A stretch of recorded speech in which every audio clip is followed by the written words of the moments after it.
ರಾಜ ಧೃತರಾಷ್ಟ್ರ ಮತ್ತು ನೀನು ಇಬ್ಬರೂ ಸೇರಿ ನಮಗೆ ಏನೇನು ಮಾಡಿದಿರಿ ಅನ್ನೋದನ್ನು ನೆನಪು ಮಾಡ್ಕೋ. ವರ್ಣಾವತದಲ್ಲಿ ಏನಾಯಿತು ಅಂತ ನೆನಪು ಮಾಡ್ಕೋ. ಸಭೆಯ ಮಧ್ಯದಲ್ಲಿ ರಜಸ್ವಲೆಯಾದ ದ್ರೌಪದಿಗೆ ನೀವು ಕೊಡಬಾರದ ಕಷ್ಟ ಕೊಟ್ರಿ.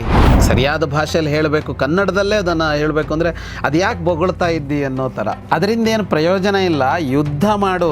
ಇವತ್ತು ನಾನು ನಿನ್ನನ್ನು ಮಾತ್ರ ಅಲ್ಲ, ನಿನ್ನ ಯುದ್ಧದ ಆಸೆಯನ್ನೇ ಕೊನೆಗಾಣಿಸ್ತೀನಿ ಅಂತ ಅವನು ಗುಡುಗುತ್ತಾನೆ.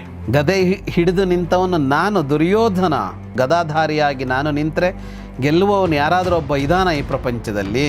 ಇಂದ್ರ ಬಂದರೂ ಸೋಲಿಸ್ತೀನಿ ನಾನು. ಕೃಷ್ಣ, ಬಲರಾಮ, ಕುಬೇರ ಇವರೆಲ್ಲರಿಗೆ ಸಮಾನವಾಗಿ ಯುದ್ಧ ಮಾಡಬಲ್ಲವರು. ಸುಂದೋಪಸುಂದರಂತೆ ಯುದ್ಧ ಮಾಡುವಂಥವರು, ಮೃತ್ಯು ಕಾಲಗಳಂತೆ ಯುದ್ಧ ಮಾಡುವಂಥವರು. 2 ಸಿಂಹದಂತೆ ಇದ್ವು, 2 ಕೋಪಗಂಡ ಸರ್ಪದಂತೆ ಇದ್ದರು. ಹೀಗೆ ಇವರಿಬ್ಬರ ಮಾತು ನಡೀತಾ ಇತ್ತು. ಇನ್ನೇನು ಯುದ್ಧ ಆರಂಭ ಆಗಬೇಕು, ಆ ಹೊತ್ತಿಗೆ ಅಲ್ಲಿಗೆ ಒಬ್ಬನ ಆಗಮನ ಆಯಿತು. 18 ದಿನ ಯುದ್ಧದಲ್ಲಿ ಇಲ್ಲದೇ ಇದ್ದವನು ಅಲ್ಲಿಗೆ ಬಂದು ತಲುಪಿದ. ಉತ್ತಮ ಭಾಷಣಕಾರನಾಗಬೇಕೆ? ಸಾರ್ವಜನಿಕ ವೇದಿಕೆಗಳಲ್ಲಿ ನಿರರ್ಗಳವಾಗಿ ಮಾತನಾಡಬೇಕೆ? ಇಲ್ಲಿದೆ ಕಲಿಯುವ ಸುವರ್ಣಾವಕಾಶ. Public speech and media management workshop 1 ದಿನದ ಕಾರ್ಯಾಗಾರ, ಮಾರ್ಚ್ 8 ಭಾನುವಾರ. ಆಸಕ್ತರು ರಿಜಿಸ್ಟರ್ ಮಾಡಿಕೊಳ್ಳಿ.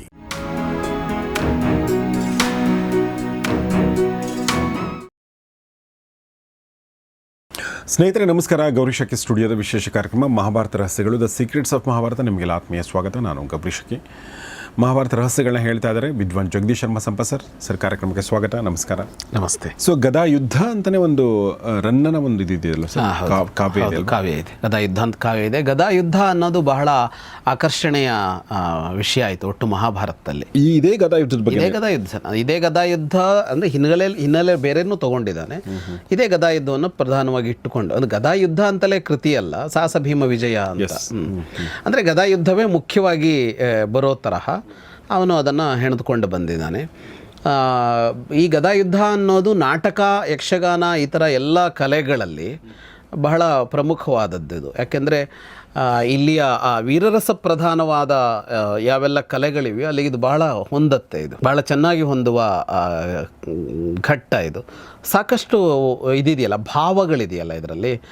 ದುರ್ಯೋಧನನ ಒಂದು ಆ ದರ್ಪ, ಅದರ ಒಂದು ವ್ಯಕ್ತಿತ್ವ ಇರುತ್ತೆ. ಅದಿಲ್ಲಿ ಅವನು ಅಡಗುತ್ತಾನೆ ಅನ್ನೋದು ಬರುತ್ತೆ, ಅದರ ಹುಡುಕಾಟ ನಡೆಯುತ್ತೆ. ಆಮೇಲೆ ಭೀಮ ದುರ್ಯೋಧನ ಎದುರಾಗ್ತಾರೆ ಅನ್ನೋದು ಇದೆಯಲ್ಲ, ಅದು ಹಲವು ರೋಚಕತೆಯನ್ನು ಸೃಷ್ಟಿಸುವಂಥದ್ದು. ಹಾಗಾಗಿ ಗದಾಯುದ್ಧ ಎಲ್ಲ ರಂಗವನ್ನು ಏರುತ್ತೋದು. ಇಲ್ಲದೇ ಇದ್ದರೆ ಈ ರಂಗದಲ್ಲಿ ಯುದ್ಧವನ್ನು ಇಟ್ಟುಕೊಂಡು ತೋರಿಸೋದು ಸುಲಭ ಅಲ್ಲ.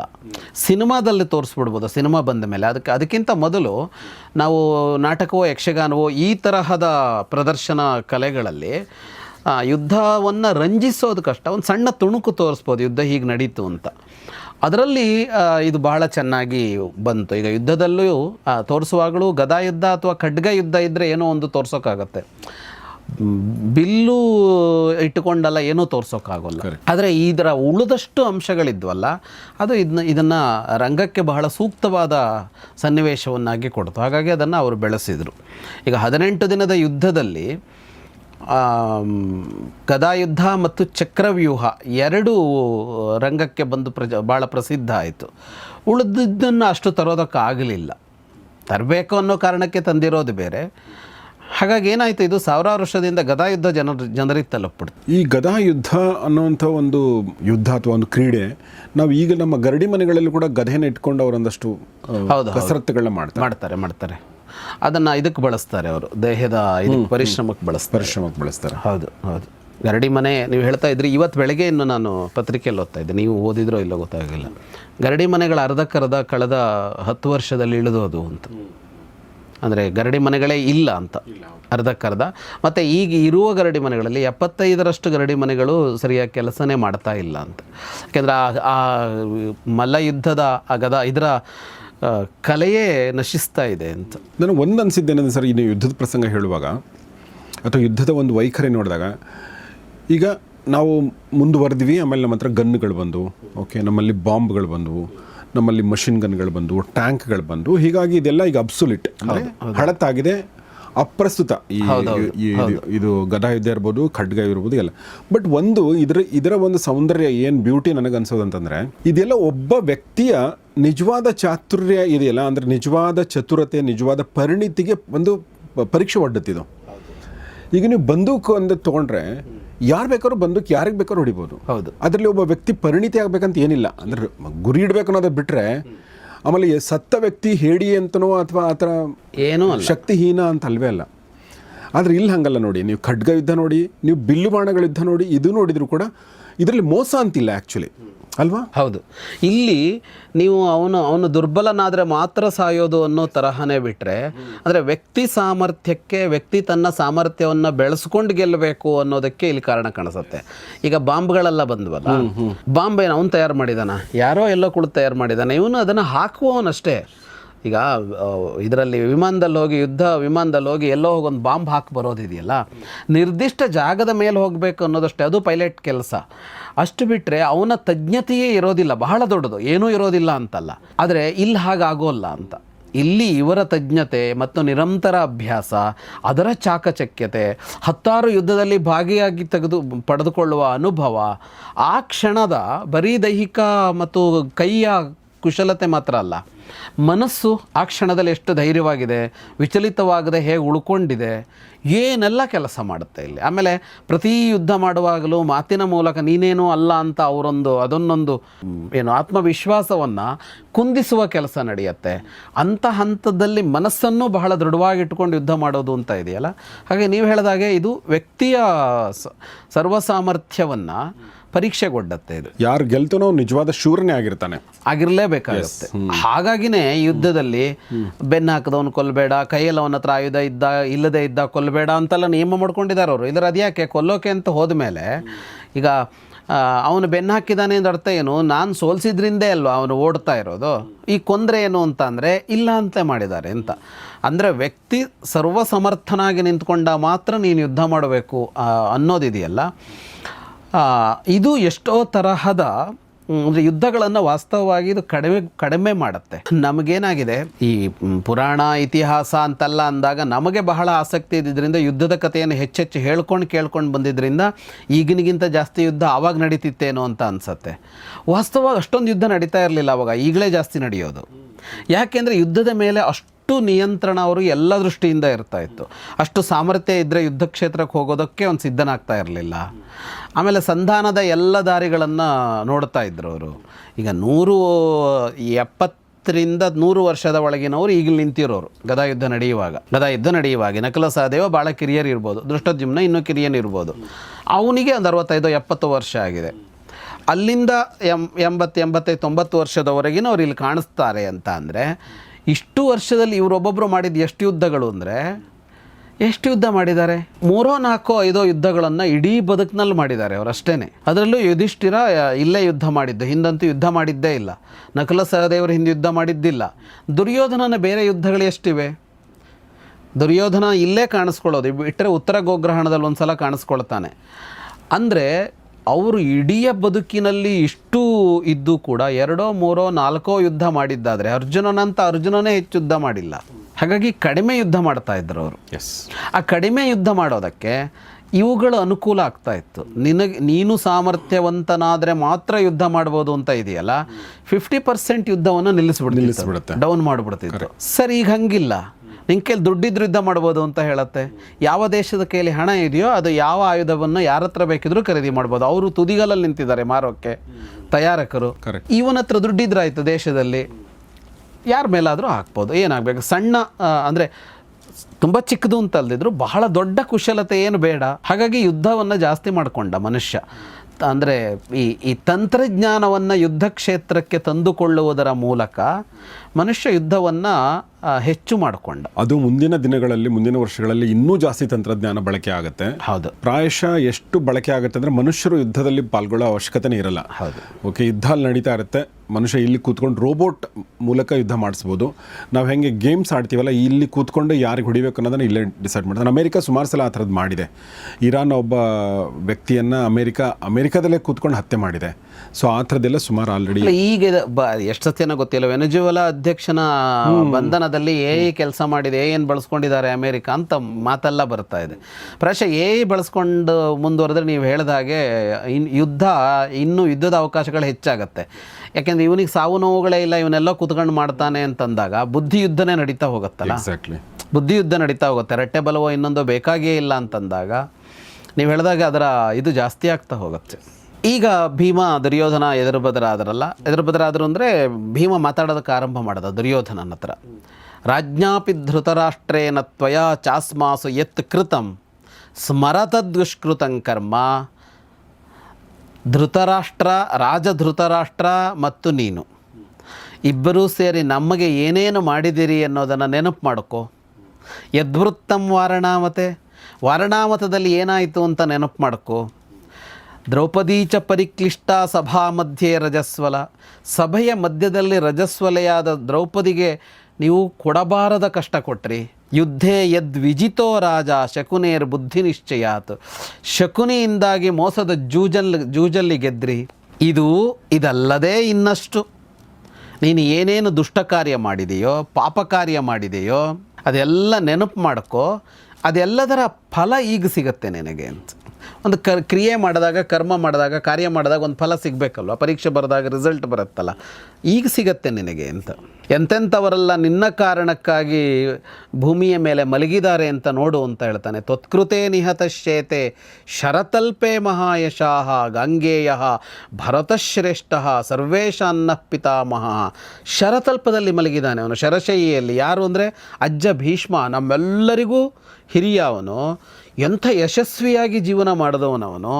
ಅಂಥ ಮಹಾತ್ಮ ಭರತ ವಂಶದಲ್ಲೇ ಅತ್ಯಂತ ಶ್ರೇಷ್ಠನಾದವನು. ಈಗ ಇರುವ ಅಂತಲ್ಲ, ಇಡೀ ಭರತ ವಂಶದ ಚರಿತ್ರೆ ತೆಗೆದುಕೊಂಡ್ರೆ ಶ್ರೇಷ್ಠನಾದವನು. ನಿನ್ನ ಕಾರಣಕ್ಕಾಗಿ ಮಲಗಿದ್ದಾನೆ ಅಲ್ಲಿ ಅಂತ. ಗುರು ದ್ರೋಣರು ಸತ್ರು, ಕರ್ಣ ಸತ್ತ ನಿನ್ನ ಕಾರಣಕ್ಕಾಗಿ, ಪ್ರತಾಪಿಯಾದ ಶಲ್ಯ ಸತ್ತ. ಇನ್ನು ಇಷ್ಟೂ ವೈರದ ಮೂಲ ಕಾರಣನಾದ ಶಕುನಿ ಕೂಡ ನಿನ್ನಿಂದಾಗಿ ಸತ್ತಿದ್ದಾನೆ ಅಂತ. ವೈರಸ್ಯ ಚಾದಿಕರ್ತಾಸೌ ಶಕುನಿರ್ನಿಹತೋ ಯುಧಿ. ಅವನು ಕೂಡ ಸತ್ತ ಅಂತ. ಇವರನ್ನೆಲ್ಲ ನಾವು ಕೊಂದಿದ್ದಲ್ಲ, ನೀನು ಕೊಂದಿದ್ದು ಅಂತ ಹೇಳ್ತಾ ಇದ್ದಾನೆ ಭೀಮ. ಮತ್ತು ಇಲ್ಲಿ ಹೇಳುವಾಗ ಈ ಶಕುನಿಯ ಬಗ್ಗೆ ಆಡುವ ಮಾತಿದೆಯಲ್ಲ, ಇದು ಬಹಳ ಮುಖ್ಯ ಅಂತ ಅನಿಸುತ್ತೆ. ಅಂದರೆ ವೈರಸ್ಯ ಚಾದಿಕರ್ತಾಸೌ, ಆದಿಕರ್ತ ಅವನು ಅಂತ ಹೇಳೋದು. ಅಂದರೆ ಮೊಟ್ಟ ಮೊದಲು ಪಾಂಡವರ ಕುರಿತು ವೈರದ ಬೀಜ ಬಿತ್ತಿದ್ಯಾರು ದುರ್ಯೋಧನಾದಿಗಳ ಮನಸ್ಸಿನಲ್ಲಿ ಅಂದರೆ ಅದು ಶಕುನಿ ಅಂತ. ಬಾಲ್ಯದಲ್ಲಿ ಚಿಕ್ಕವರಿದ್ರಲ್ಲ, ಈಗ ಅಸೂಯೆ ಇತ್ತು ದುರ್ಯೋಧನನಿಗೆ, ಅದನ್ನು ದ್ವೇಷವಾಗಿಸುವಲ್ಲಿ ಶಕುನಿಯ ಕೊಡುಗೆ ತುಂಬ ಇದೆ. ಅಸೂಯೆ ಬೇರೆ, ಹೊಟ್ಟೆ ಕಿಚ್ಚು ಬೇರೆ, ಸ್ಪರ್ಧೆ ಬೇರೆ ಮಕ್ಕಳಲ್ಲಿ. ಅದು ಕೊನೆಯವರೆಗಿನ ದ್ವೇಷ ಆಗೋಲ್ಲ. ಎಲ್ಲ ನಾವು ಅಣ್ಣ ತಮ್ಮಂದ್ರ ಜೊತೆಗೂ ಅಸೂಯೆ ಮಾಡಿಕೊಂಡು ಬೆಳೆದಿರ್ತೀವಿ. ಪಕ್ಕದ ಮನೆಯವ್ರ ಜೊತೆಗಿರುತ್ತೆ, ತರಗತಿಯಲ್ಲಿ ಜೊತೆಗಿರುತ್ತೆ. ಅದು ದ್ವೇಷವಾಗೋಲ್ಲ. ಅದು ಎಲ್ಲ ಮುಗಿಯತ್ತೆ. ಆದರೆ ದ್ವೇಷವಾಗಿಸಿದ್ಯಾರು ಅಂತ ಅಂದರೆ ಅಸೂಯೆ ಇವನದ್ದು, ದುರ್ಯೋಧನದ್ದು. ಆದರೆ ಅದನ್ನು ವೈರವಾಗಿಸಿದ್ಯಾರು ಅಂದರೆ ಶಕುನಿ. ಅವನನ್ನು ನೀನು ಕೊಂದಾಯಿತು ಅಂತ.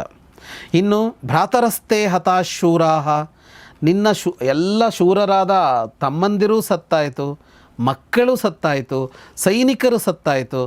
ಎಷ್ಟು ಜನ ರಾಜರು ಸತ್ತರು ನಿನಗಾಗಿ. ಅನಿವರ್ತಿನಃ. ಎಂಥ ರಾಜರು ಅಂದರೆ ಪಲಾಯನ ಮಾಡದ ಎಷ್ಟು ರಾಜರನ್ನು ಕೊಂದೆ ನೀನು.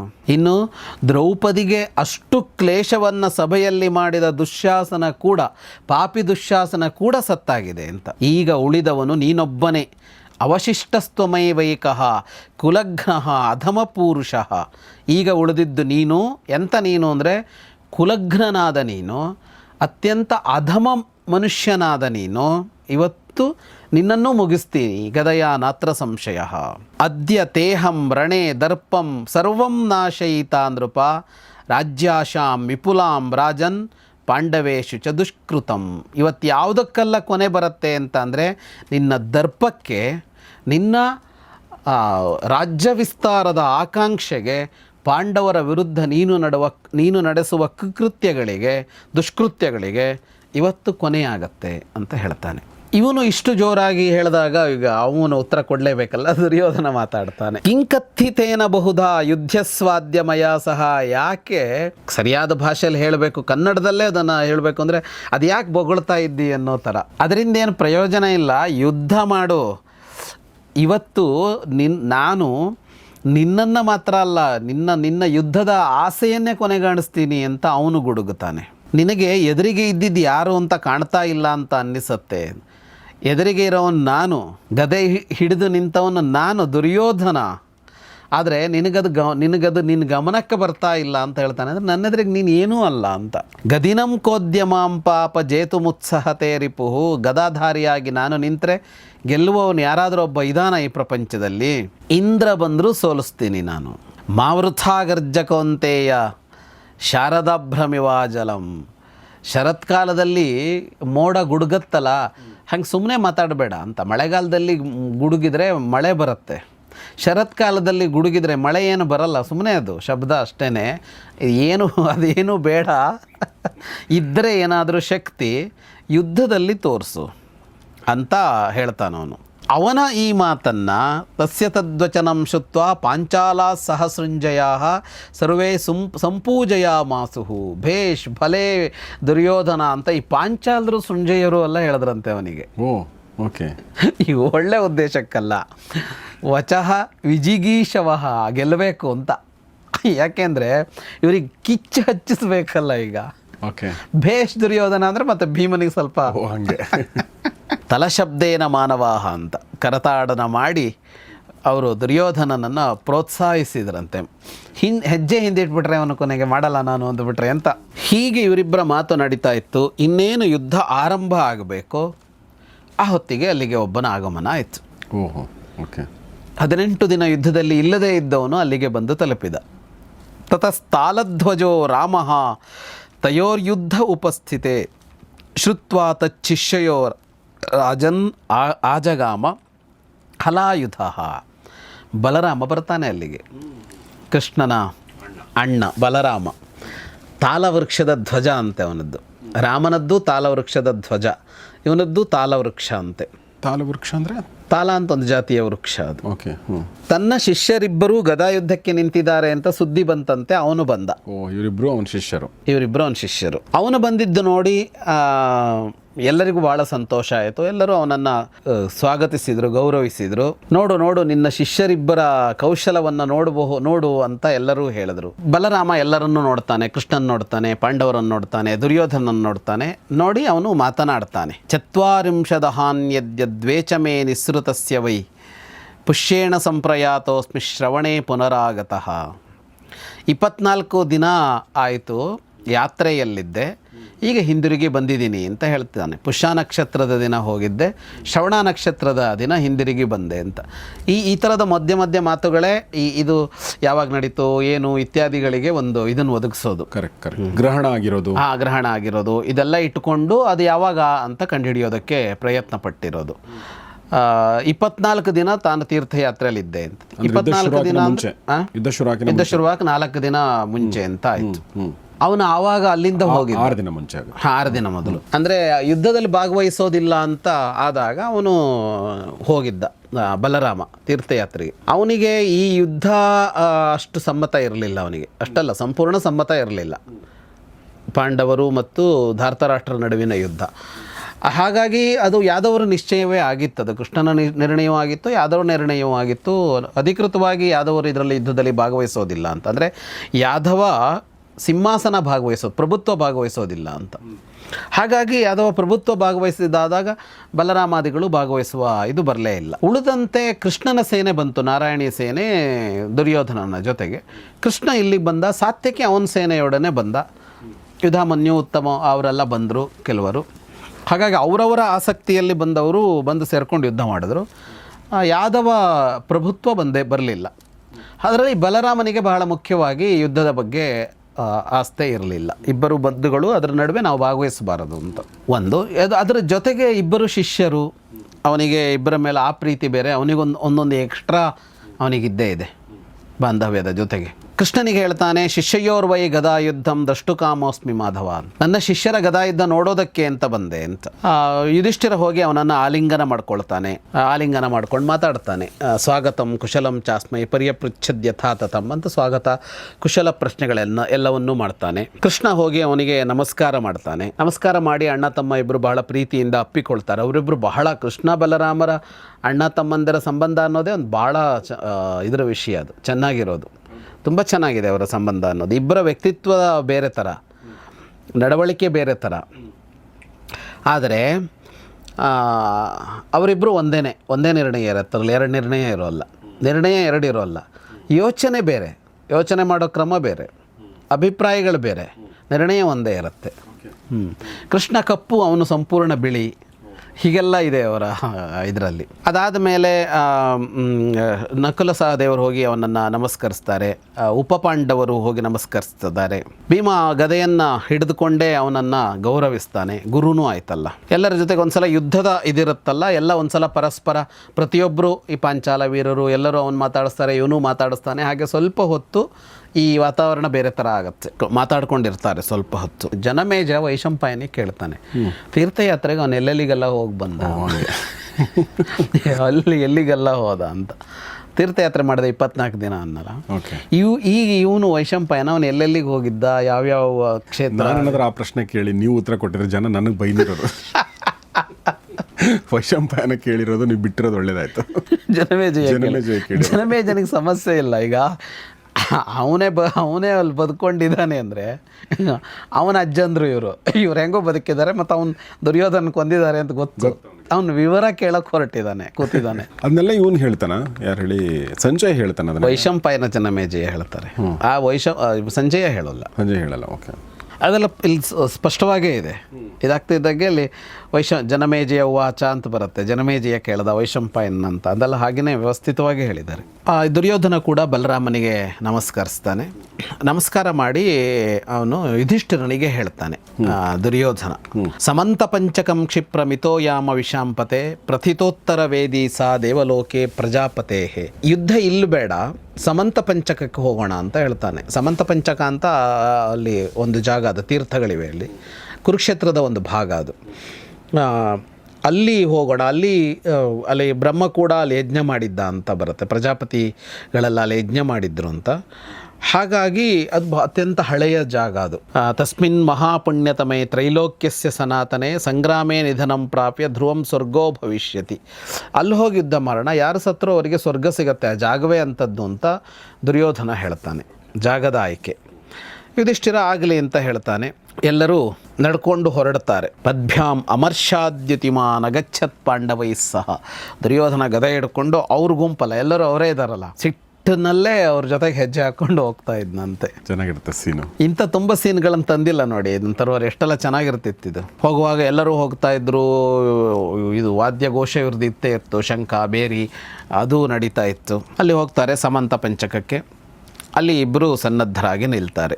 ಸಂಯುಗೇ ಚ ಪ್ರಕಾಶೇದೆ ಸಂರಬ್ಧ ವಿವ ಕುಂಜರವು. ಎರಡು ಮಹಾ ಆನೆಗಳು ಎದುರು ಬದರು ನಿಂತಾಗೆ ಕಾಣ್ತಾ ಇತ್ತದು ಅಂತ. ಇಬ್ಬರು ಒಬ್ಬರನ್ನೊಬ್ಬರು ನೋಡ್ತಾರೆ.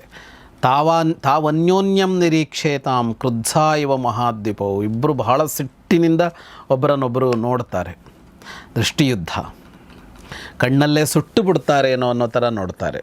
ದುರ್ಯೋಧನ ತನ್ನ ನಾಲಿಗೆಯಿಂದ ತುಟಿಗಳನ್ನು ಸವರಿಕೊಂಡು ಕಣ್ಣು ಕೆಂಪಾಗಿ ಜೋರಾಗಿ ಉಸಿರು ಬಿಡುತ್ತಾ ನಿಂತುಕೊಳ್ತಾನೆ.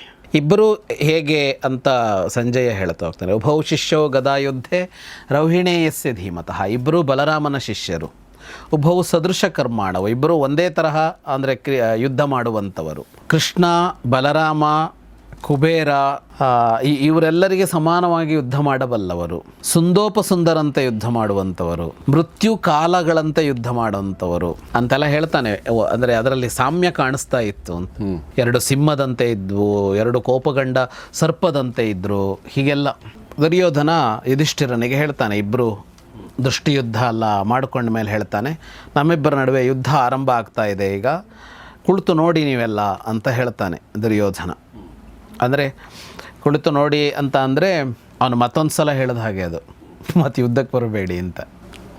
ಮತ್ತು ಅವ್ರು ಕುಳಿತೇ ನೋಡಬೇಕಲ್ಲ. ಇವನು ಹೇಳೋದೇನಿದೆ ಅಂದರೆ, ನಮ್ಮಿಬ್ಬರ ನಡುವೆ ಯುದ್ಧ ಆಗ್ತಾ ಇದೆ, ಎಲ್ಲ ಕುಳಿತುಕೊಂಡು ನೋಡಿ, ಅಂದರೆ ನೀವು ಮತ್ತು ಕೈಯಲ್ಲೇನೋ ಆಯುಧ ಇಟ್ಕೊಂಡು ಏನು ಮುಂದುವರಿಬೇಡಿ ಅಂತ.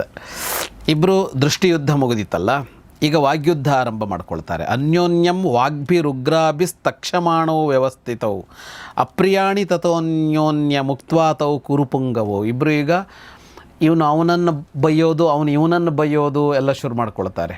ಈ ಅವನಿಗಿಷ್ಟ ಆಗದೇ ಇರುವಂತೆ ಇವನು ಮಾತಾಡೋದು, ಇವನಿಗಿಷ್ಟ ಆಗದಂತೆ ಅವನು ಮಾತಾಡೋದು ಅಂತೆಲ್ಲ. ಇದನ್ನೆಲ್ಲ ಸಂಜಯ ವರ್ಣಿಸ್ತಾ ಇರ್ತಾನೆ, ಹೀಗಾಯಿತು, ಹೀಗೆ ನಿಂತರು ಅಂತ, ಹೀಗೆ ಮಾತಾಡಿಕೊಂಡ್ರು ಅಂತೆಲ್ಲ. ಅದಕ್ಕೆ ಅವನು ಧೃತರಾಷ್ಟ್ರ ಹೇಳ್ತಾನೆ, ಅವನು ಭಾರೀ ದುಃಖದಿಂದ, ಧಿಗಸ್ತು ಖಲು ಮಾನುಷ್ಯಂ ಯಸ್ಯ ನಿಷ್ಠೇಯ ಮೀದೃಶಿ ಏಕಾದಶ ಚಮೂ ಭರ್ತ ಯತ್ರ ಪುತ್ರೋ ಮಮಾಭಿಭೂಹು. ಈ ಮನುಷ್ಯ ಜನ್ಮಕ್ಕೆ ಧಿಕ್ಕಾರ ಇರಲಿ, 11 ಅಕ್ಷೌಹಿಣಿ ಸೇನೆಯ ಒಡೆಯನಾದ ನನ್ನ ಮಗ ಏಕಾಂಗಿಯಾಗಿ ನಿಲ್ಲುವಂತಾಗೋಯ್ತಲ್ಲ ಅಂತ. ಅದಕ್ಕೆ ಮನುಷ್ಯ ಜನ್ಮಕ್ಕೆ ಧಿಕ್ಕಾರ ಅಂತಾನೆ ಅವನು. ಒಂದು ಕಾಲದಲ್ಲಿ ಎಂತೆಂಥ ರಾಜರಿಗೂ ಇವನು ಇಲ್ಲಿಂದ ಆಜ್ಞೆ ಮಾಡ್ತಾ ಇದ್ದ, ಇಡೀ ಭೂಮಂಡಲವನ್ನು ಆಳ್ತಾ ಇದ್ದ ಇವನು ಹೇಳಿದಂತೆ ಇಡೀ ಜಗತ್ತು ನಡೀತಾ ಇತ್ತು. ಇವತ್ತು ಬರೀ ಒಂದು ಗದೆ ಹಿಡ್ಕೊಂಡು ನೆಲದಲ್ಲಿ ನಿಂತು ಯುದ್ಧ ಮಾಡೋ ಹಾಗಾಗೋಯ್ತಲ್ಲ ಅಂತ. ಅಂದರೆ ಅವನು ಹೊರಟ ಅಂದರೆ ಅವನಿಂದ ದೊಡ್ಡ ಸೇನೆ ಹೊರಡಬೇಕು, ದೊಡ್ಡದು ಹೊರಡಬೇಕು. ಈಗ ಹಾಗಿಲ್ಲ, ಪ್ರಾಣ ಉಳಿಸ್ಕೊಳ್ಳೋದಕ್ಕೆ ಅಂತ ಒಂದು ಗದೆ ಹಿಡ್ಕೊಂಡು ನಿಂತ್ಕೊಂಡಿದ್ದಾನೆ ಭೂಮಿ ಮೇಲೆ ಅಂತ.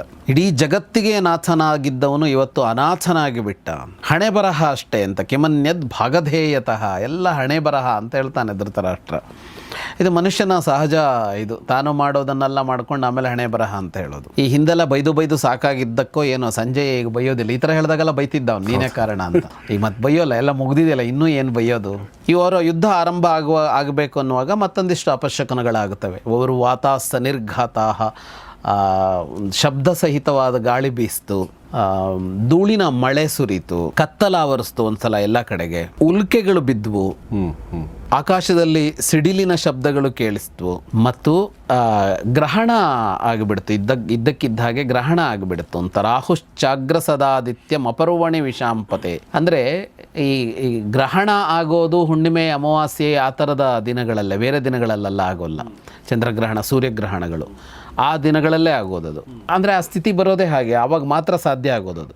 ಗ್ರಹಣ ಆಗೋದಕ್ಕೆ ಆ ಒಂದು ಇದು ಬರಬೇಕು, ಅದು ಬರಬೇಕಲ್ಲ, ಅದು ಆವಾಗಲೇ ಬರೋದು. ಅದು ಇಲ್ಲದೆಯೂ ಆಯಿತು ಅಂತ ಅಪರ್ವಣಿ ಅಂತ ಹೇಳ್ತಾನೆ. ಗ್ರಹಣ ಆಗುವ ದಿನವೇ ಅಲ್ಲ, ಆದರೂ ಗ್ರಹಣ ಆಯಿತು ಅಂತ ಹೇಳ್ತಾನೆ.